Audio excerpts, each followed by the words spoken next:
26-এর target Bangla. বাংলার মন পেতে তৃণমূলের মতোই বাঙালি আবেগে শান দিতে চাইছে বিজেপি। দুর্গাপুরের সভায় নরেন্দ্র মোদীর মুখে কালী দুর্গা। সভার আগে হ্যান্ডবিল বিলি, সেখানেও কালী দুর্গা। জয় মা কালী, জয় মা দুর্গা।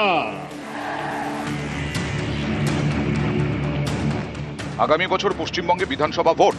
বাংলার ভোট যুদ্ধে জিততে বিজেপিরও বাঙালি আবেগে শান দেওয়ার চেষ্টা। জয় মা কালী, জয় মা দুর্গা। শুক্রবার দুর্গাপুরের সভায় প্রধানমন্ত্রীকে দুর্গা মূর্তি উপহার দেন একাধিক নেতা।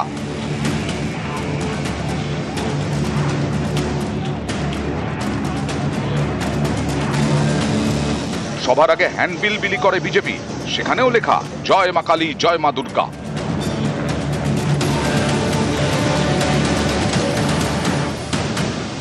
ভক্তিটা না, তার মধ্যে আন্তরিকতা থাকে, তাকে প্রদর্শন করতে হবে না যে আপনি কত কালী ভক্তি, কত দুর্গা মায়ের আপনি পুজো করেন। দিখাওয়া কা রাজনীতি, নিজেদের সংকীর্ণতা। আমরাও তো ধর্মপ্রাণ মানুষ, এটা তো এমন হয়ে গেছে যে আপনি আর আমরা সকলে নাস্তিক আর ওরাই একমাত্র ধর্মে বিশ্বাস, মানে আপনারা সবাই আধর্মিক। তাতেও যদি বুঝতাম যে উন্নয়ন করবে, মানুষের মধ্যে ভগবান খুঁজুন, পুজো করুন এবং তাকে সাহায্য করুন। দেখুন, জয় মা কালী, জয় মা দুর্গা দিয়ে সভা বা যে কোনো শুভ অনুষ্ঠান মায়ের নাম করে, ভগবানের নাম করে আমরা শুরু করি। আমি জানি না এটা কতটা তৃণমূল এটাতে কতটা বিশ্বাস করেন। তারা তো সবকিছুতেই রাজনীতি দেখেন, আর মা কালী আর মা দুর্গা তো তাদের সম্পত্তি নয়। গত 2রা জুলাই বিজেপি রাজ্য সভাপতি পদে মনোনয়ন জমা দেন শ্রমিক ভট্টাচার্য। এরপর ঠনঠনিয়া কালীবাড়িতে গিয়ে পুজো দেন। পরদিন বিজেপি রাজ্য সভাপতি হিসেবে শ্রমিকের নাম ঘোষণা করা হয়। সেদিনের অনুষ্ঠানে ছিল কালীঘাটের কালী মূর্তির ছবি। এ রাজ্যে বিজেপির সভাপতি হয়ে লেক কালীবাড়িতেও পুজো দেন শ্রমিক ভট্টাচার্য। এবার মোদীর সভার হ্যান্ডবিলে দুর্গা কালী।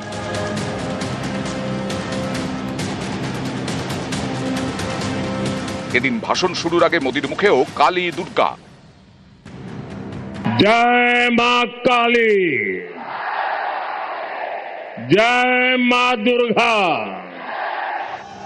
নিউজ 18 বাংলা। দুর্গাপুরে মোদীর সভায় ব্রাত্য দিলীপ। বাংলায় যখন মোদী, তখন দিল্লিতে দিলীপ ঘোষ। দিল্লি যাওয়ার আগে রাজ্য নেতৃত্বের বিরুদ্ধে ক্ষোভ উগরে দেন বিজেপির প্রাক্তন রাজ্য সভাপতি।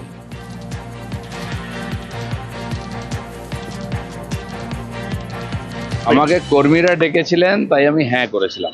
পার্টি ডাকেনি, হয়তো পার্টি চায়ও না আমি যাই, অস্বস্তি হবে, সেই জন্য আমি যাচ্ছি না দুর্গাপুরে মাননীয় প্রধানমন্ত্রীর সভা। দিল্লিতে বিশেষ কাজে যাচ্ছি, পার্টির কাজে যাচ্ছি।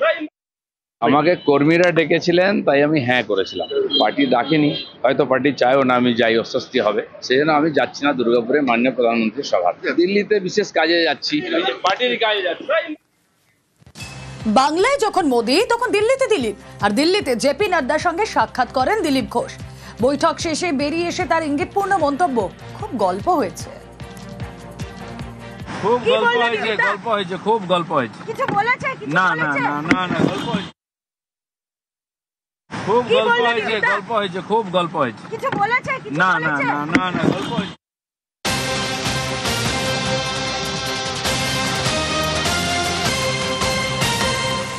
দিল্লিতে নাড্ডার সঙ্গে বৈঠকের পরে দিলীপকে মুখ বন্ধের নির্দেশ। সংবাদ মাধ্যমে দিলীপকে মুখ খুলতে নিষেধ। আজ নাড্ডার সঙ্গে 1 ঘন্টা বৈঠক করেন দিলীপ। বৈঠকে দিলীপকে মুখ বন্ধের নির্দেশ। সংবাদ মাধ্যমে মুখ খুলতে নিষেধ নাড্ডা।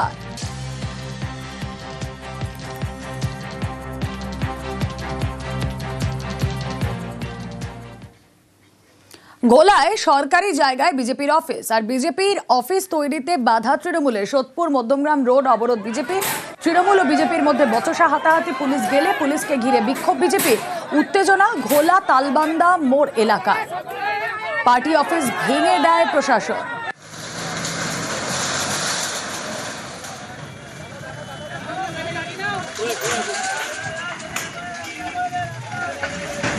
তালবন্দার গ্রামের মানুষেরা খবর দেয় যে এখানে একটা বেআইনিভাবে কিছু বিজেপির দুষ্কৃতীরা এখানে গাঁজা সাট্টা জুয়ার আড্ডা করার চেষ্টা করছে।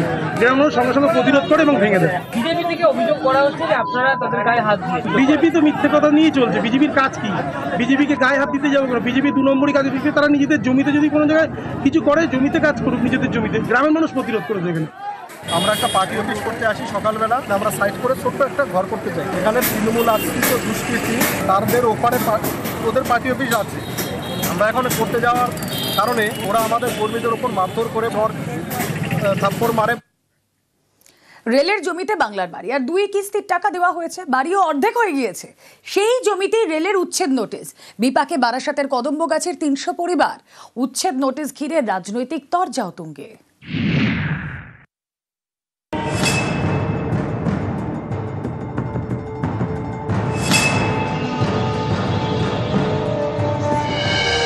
বাংলার বাড়ি প্রকল্প, পাকা বাড়ি তৈরি করতে টাকা দিচ্ছে রাজ্য সরকার। সেই টাকায় বাড়ি তৈরি হচ্ছিল রেলের জমিতে।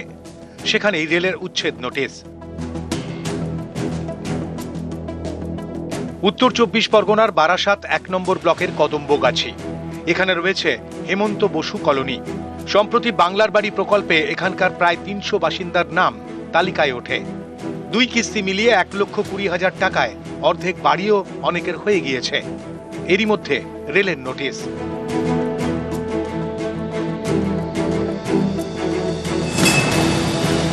তাতে বলা হয়েছে 19শে জুলাই অর্থাৎ শনিবারের মধ্যে জায়গা খালি করতে হবে।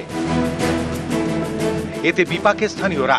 শুক্রবার এলাকায় যান বারাসাত 1 নম্বর ব্লকের বিডিও। স্থানীয়দের সঙ্গে কথা বলেন, কিন্তু উচ্ছেদ নোটিশ ঘিরে চিন্তায় উপভোক্তারা। নোটিশ দিয়ে বললো কি এখান থেকে তোমাদের 2 দিনের মধ্যে ঘর বাড়ি সব জিনিসপত্র বের করে নিয়ে যাও, না তো ভেঙে দিয়ে যাবো বলেছে। ঘর বাড়ি ভেঙে দেবে, এখানে বাস করা যাবে না। রেল বলে গেছে, নোটিশ দিয়ে গেছে। হ্যাঁ, কি করবো আমরা গরিব মানুষ, আমাদের তো জায়গা দিতে হবে না, আমরা কোথায় যাবো? দীর্ঘদিন ধরে এখানে বাস করছি। আবাসে অথবা বাংলার বাড়িতে আবেদন করতে নিজের জমি থাকা চাই। টাকা বরাদ্দের আগে জিও ট্যাগিং মাস্ট। এই কাজ করেন বিডিও অফিসের প্রতিনিধিরা। আবেদনকারীর জমির নথি যাচাই করা হয়।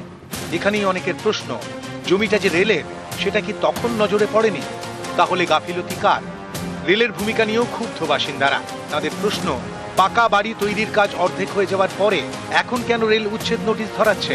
তারা আগেই কেন বলল না যে উঠে যেতে হবে? আমরা এসছি, দেখছি, আমরা যথা জায়গায় রিপোর্ট করব। সেক্ষেত্রে রেলের সাথে কোনো বৈঠক বা কথা কিছু হয়েছে এখনো পর্যন্ত? না, রেলের সঙ্গে কোনো বৈঠক হয়নি। ওনাদের ইঞ্জিনিয়ার এসেছিলেন, ওনার সঙ্গে কথা হচ্ছিল।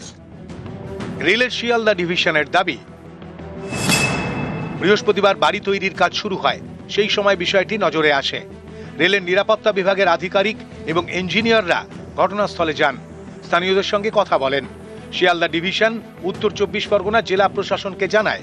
এরপর উত্তর 24 পরগনার জেলা শাসক, অতিরিক্ত জেলা শাসক এবং পুলিশ সুপারের সঙ্গে বৈঠক করেন রেলের আধিকারিকরা।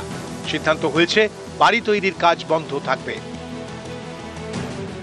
রেল তার জায়গা কিভাবে তিনি উদ্ধার করবেন সেটা রেলের ব্যাপার। যদি জবরদখল করে থাকে, নিশ্চয়ই তো রেল তার সম্প্রসারণের কাজ ত্বরান্বিত করতে সেখানে জায়গা দরকার হয়, আর সেই জন্যই হয়তো সেটা উচ্ছেদ করছে। তবে কারোর যাতে জমি বা বাড়ি না ভাঙে, বা ভাঙলেও যাতে তারা পুনর্বাসন তারা পায়, আমরা নিশ্চয়ই রেলের সঙ্গে কথা বলে সেদিকটাও আমরা দেখব। ওটার প্রশ্নই নেই। যারা আজকে দীর্ঘদিন ধরে এখানে বসবাস করছে, গরিব মানুষ, তারা বাংলার বাড়িও পেয়েছে, তাদের উঠার কোনো প্রশ্ন নেই।